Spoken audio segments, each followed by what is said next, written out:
سر آپ کے جوائن کرنے سے پہلے جو ہم یہاں پر بات کریں تھوڑا سا پہلے اگر آپ کی رائے اس میں شامل کر لوں کہ آپ کو یہ جو سارا کانفلکٹ انیشیٹ ہوا اس کے پیچھے سر مقصد اگر ہمارے ویورز کے لیے میں کہوں کہ بیان کریں آپ کو سمجھ میں آتا ہے کہ کیا ٹارگٹ تھا انسائٹ امریکہ کے لیے اسرائیل کے لیے ایران کو اس پوائنٹ ان ٹائم کے اوپر اٹیک کرنا، کیونکہ طرح طرح کی سٹیٹمنٹس ہم دیکھ رہے ہیں کہ ان کی طرف سے آ رہی ہیں اور اگر ٹارگٹ یہ تھا کہ وہ سمجھ رہے تھے کہ اس طریقے سے حملہ کر کے رجیم چینج ہو جائے گی، تو آپ کو نہیں لگتا کہ ایک بہت نائیو پوائنٹ آف ویو تھا امریکہ کا؟ جی دیکھیں اصل میں ایک تو خیر اس کا جو انسٹیگیٹر پرائم انسٹیگیٹر ہے وہ اسرائیل ہے. اسرائیل کو 10-15 سال سے امریکہ کو پرسویٹ کرنے کی کوشش کر رہا تھا کہ ایران پہ اٹیک کریں اور ان کا نیوکلیر پروگرام ڈسٹروائے کریں. اور بہت سے امریکن پریزیڈنٹ اس سے پہلے جو ہے ٹرمپ سے پہلے وہ ریزسٹ کرتے تھے اس کو. ایون پریزیڈنٹ ٹرمپ نے اپنی پہلی ٹرم میں اس وقت بھی ان کو کہا گیا لیکن انہوں نے نہیں کیا. اس ٹرم میں آ کے وہ سمہاؤ اسرائیل کی جو ہے نا کہنے پہ انہوں نے بیسیکلی پہلے بھی کیا اسٹرائکس اور اب دوسری بار کر رہے ہیں. اچھا اسٹریٹجک آبجیکٹو تو ان کا ہے کہ رجیم چینج، لیکن اسٹریٹجک آبجیکٹو جب ہم کہتے ہیں تو اس کا مطلب ہے کہ وہ لانگر ٹرم ایک آبجیکٹو ہے ان کا. اس میں تو ان کو بہت سے فائدے ہیں کیونکہ ایران ان کے خیال میں اس ریجن میں بہت زیادہ رول پلے کر رہا تھا جو ان کے نزدیک ایک ڈیسٹیبلائزنگ رول تھا، جو ان کے اسپیشلی ان کے انٹرسٹ کو وہ کانفلکٹ کر رہا تھا. تو اس کو ختم کرنے کے لیے وہ ایران کی پاور جو ہے بالکل شرنک کرنا چاہتے ہیں. انہوں نے پہلے ہی پراکسی آرگنائزیشن جو ہیں ایران کی جو سپورٹڈ پراکسی آرگنائزیشن جن کو وہ کہتے ہیں حماس، حزب اللہ، حوتیز، ان کو کافی جو ہے ڈیمیج کیا ہے، ان کی پاور ڈیگریڈ کی ہے پہلے سے. تو ابھی وہ پھر مین ظاہر ہے ایران کو خود بھی بہت زیادہ ویکن کرنا چاہتے. اگر رجیم چینج ہو جائے تو وہ تو خیر ان کی بہت ہی ایک اسٹریٹجک جو ہے نا اکمپلشمنٹ ہوگی، بیکاز اس سے تو ان کو ملٹیپل فائدے ہیں.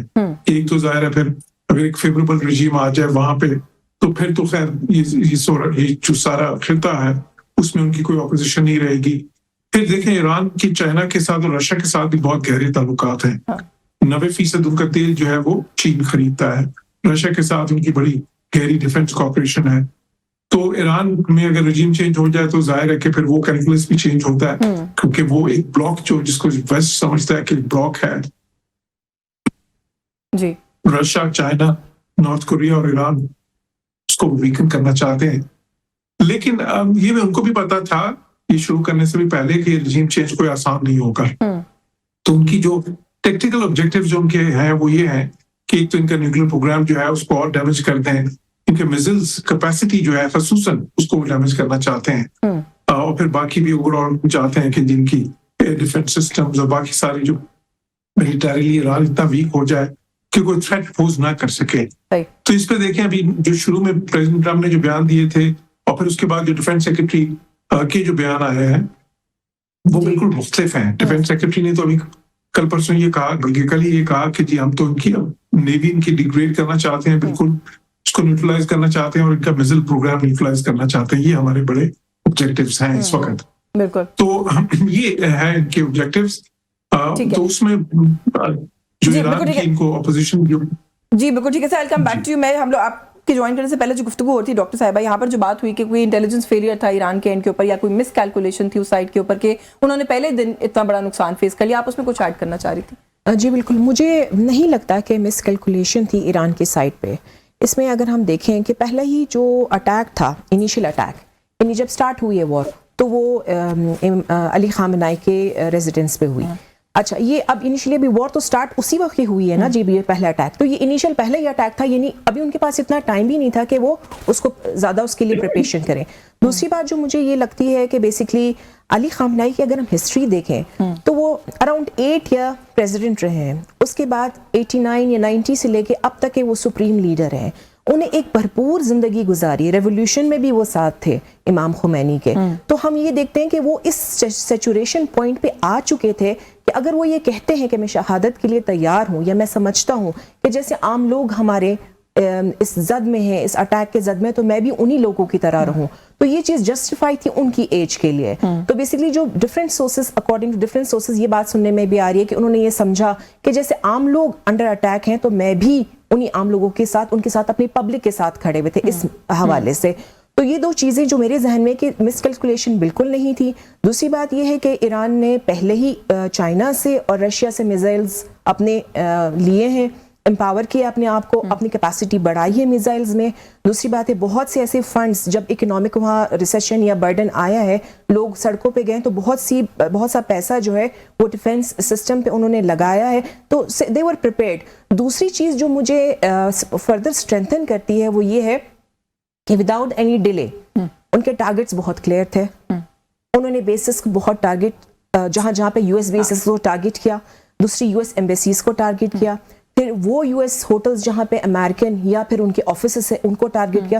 سو they are very clear, systematic response. ہاں سسٹمیٹک رسپانس تھا, جس کی وجہ سے پتہ چلتا ہے کہ انہوں نے یہ چیز کلیئر تھے اس معاملے میں. تیسری بات جو میرے ذہن میں آتی ہے کہ انہوں نے 3 لیئرز آف سکسیشن پہلے ہی ڈیفائن کیے ہوئے ہیں کہ اگر ہماری پہلی لیئر ایلیمینیٹ ہوتی ہے تو دوسری ایمرج کر لے گی. تو میں کہہ رہی ہوں it's very well structured system over there. ہاں, تو جہاں تک میرا یہ خیال ہے کہ وہ ان کی پالیسی کیلکولیٹڈ تھی, زیادہ کیلکولیٹڈ تھی یو ایس سے. یو ایس یہ سمجھ رہا تھا کہ 2-3 دن کے اندر یہ ریسپانس اتنا نہیں کر پائیں گے, اور ہم اگر ان کو اتنا ایک دم امام خامنائی کے بعد یہ بالکل ہی مینز فلیٹ ہو جائیں گے. اور دوسری بات ان کے ذہن میں تھی کہ لوگ نکل آئیں گے, لوگ ان فیور آف سیکولرائزیشن یا ریجیم چینج نکلیں گے, جو کہ نہیں نکلے. ہاں, جو نہیں ہوا. سو دیٹس بیسکلی یہاں پہ جو ہے نا وہ ہم کہیں گے کہ جو یو ایس پالیسی میں مس کیلکولیشن تھی. اور یو ایس پالیسی کی مس کیلکولیشن میں ہمیشہ کہتی ہوں, میں اس کو افغانستان میں بھی دیکھا ہے کہ دیکھیں جی longest war of U S 20 years war لڑا ہے, ٹھیک ہے, کیا حاصل ہوا اس سے, کیا آبجیکٹو تھے, کیا طالبان ختم ہو گئے, کیا ٹیررزم ختم ہو گیا, کس طرف لے کے گئے انہوں نے. وہاں پہ مودی نے وہاں پہ پارلیمنٹ بنایا, نہیں بلکہ وہ تو خیر فیلئر کی سٹوری ہے, وہ تو خیر فیلئر کی سٹوری ہے. وہاں پہ کیلکولیشن کہاں تھی.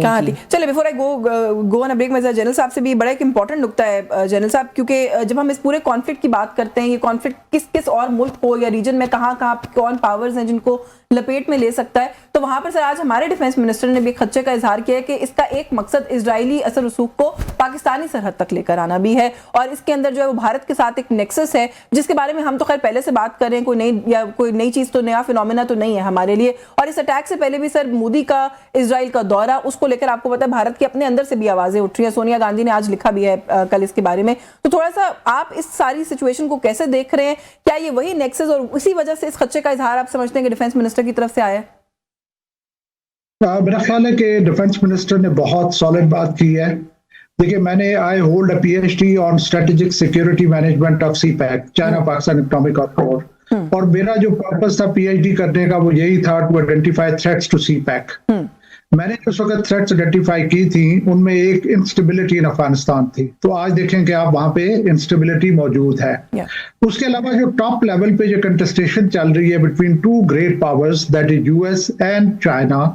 چائنا چاہ رہا ہے کہ وہ انڈین اوشن میں ایکسیس حاصل کرے, اور امریکہ چاہ رہا ہے کہ وہ انڈین اوشن میں ایکسیس چائنا کو ڈینائی کرے, بیکاز اس سکسیس کی وجہ سے چائنا کا جو جغرافک ڈائلما ہے, جس کو ملاقہ ڈائلما کہتے ہیں, وہ ایڈریس ہوتا ہے. اور چائنا تھرو سی پیک ایسی ایکسیس لیتا ہے انڈین اوشن میں جو کہ ڈائریکٹ پرشین گلف کے اپوزٹ ہے. تو امریکہ کی بہت کوشش ہے کہ اس کو ڈینائی کیا جائے. یہ جو منسٹر صاحب نے بات کی ہے, ایگزیکٹلی میری بھی یہی سوچ ہے کہ اگر ایران کو وہ سبڈیو کر لیتے ہیں, ایران کو اوور کر لیتے ہیں, وہاں پہ ایک پرو اسرائیل گورنمنٹ آ جاتی ہے, اور وہ جو ہے ہمارا بارڈر پھر تافتان میں ہوگا اسرائیل کے ساتھ. So that means کہ گوادر جو ہے that will be more endangered than what it is today.